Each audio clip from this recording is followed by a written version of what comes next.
ये तस्वीर social media पर वायरल हो रही है। इस तस्वीर के सामने आने के बाद यूपी का समीकरण फिर से बदलने वाला है। यूपी के चुनाव में असदुद्दीन ओवैसी की ऑफिशियली एंट्री हो गई है। पल्लवी पटेल के अपना दल ने AIMIM से गठबंधन कर लिया है।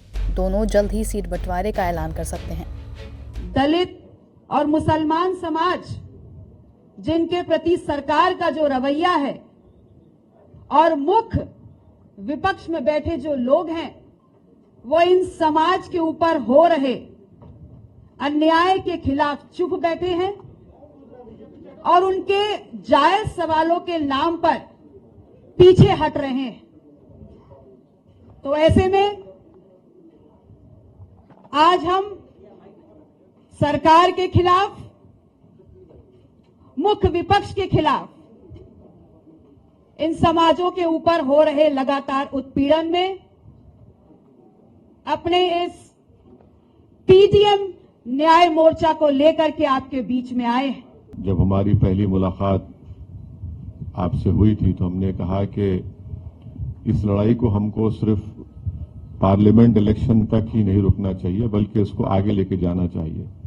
तो हमको उम्मीद है कि इंशाअल्लाह ताला ये जो PDM बना है सामाजिक न्याय के बारे में, उसको हम उसके साथ रहेंगे MIM पार्टी, और हम लोग इसको आगे लेकर जाएंगे। और मुझे यकीन है कि उत्तर प्रदेश की जनता इस PDM का साथ देगी।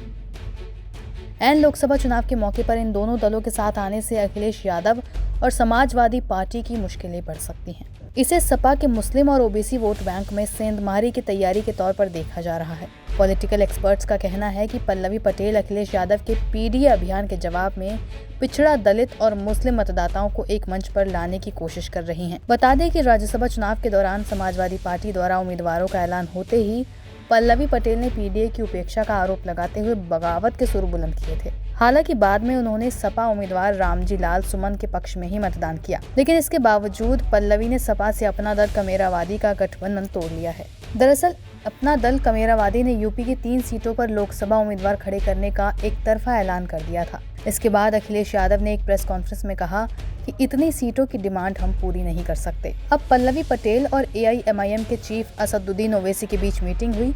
मीटिंग की तस्वीरें सामने आई। उम्मीद है कि दोनों के बीच सीट बंटवारे का ऐलान भी जल्द हो जाएगा। इस मीटिंग के बाद राजनीतिक गलियारों में अपना दल और AIMIM के बीच गठबंधन के असर का विश्लेषण भी शुरू हो गया है। कहा जा रहा है कि पूर्वी यूपी की 3 सबसे बड़ी सीटों, जिसमें मिर्जापुर, कौशाम्बी और फूलपुर शामिल है, इन सभी में पल्लवी पटेल की पार्टी की अच्छी पकड़ है। हालांकि 2019 के लोकसभा चुनाव में ये तीनों सीटें बीजेपी के खाते में आई थी।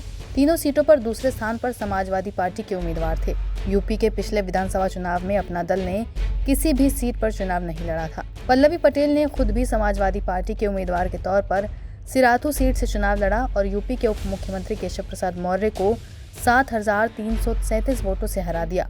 चर्चा है कि पल्लवी पटेल और असदुद्दीन ओवैसी की मुलाकात 3 दिन पहले हैदराबाद में हुई थी। दोनों पार्टियों के बीच गठबंधन को लेकर अंतिम रूप देने के लिए ओवैसी रविवार को लखनऊ जा रहे हैं।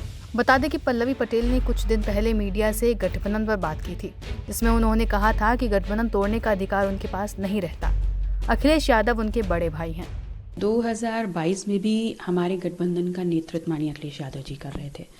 उस वक्त भी उन्हीं के पास ये अधिकार था कि हम उनके गठबंधन में होंगे या नहीं होंगे।